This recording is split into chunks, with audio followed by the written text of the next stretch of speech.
It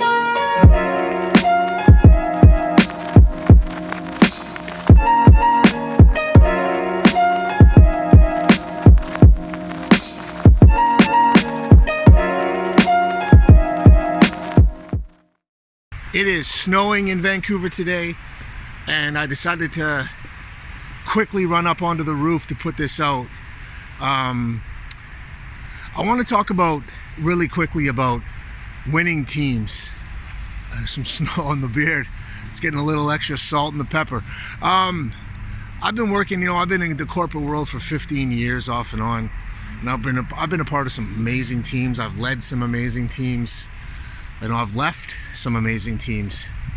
And I think there's two main things that I've learned that contribute to a team being a good one and being a team that gets shit done and being a team that wins. And the first thing is commitment to outcome. That's a phrase that I've recently learned here over the past years, and I've adapted to my language. Before, I probably would have communicated it as buy-in. Everyone on the team that's working on a project needs to have buy-in, needs to be committed to the end goal. That doesn't mean that every tactic has to be fully supported, because there's always going to be disagreements on a healthy team on how you should get things done. But if everyone's not on board and running parallel to get to the vision of what the project or the business needs to be, or what needs to be done and what the outcome needs to be, then it's not going to win. It's not going to happen. And the second thing is problems and solutions. A team cannot win. A team cannot be excellent. A team cannot flourish in a moment of excellence and get amazing shit done if all people do is bring problems and not solutions.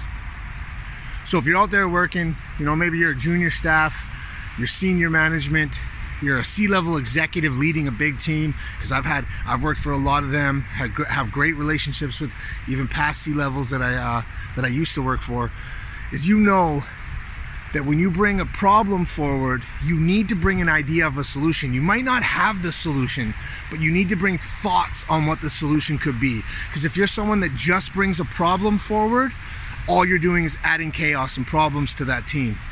You have to think about the problem that you've addressed or that you've discovered, and then you have to think about what the possible solutions that there could be. Now, that doesn't mean that you have to be the one that executes the solution, and I'll talk more about that in another vlog. I don't want to do too many of these. I like talking about web and really geeky shit. That's what I like to talk about. But I'm a leader, and some of this is important, and it's stuff I want to start talking about, so I'm going to do it. And I don't care if you don't want to watch it. You don't have to.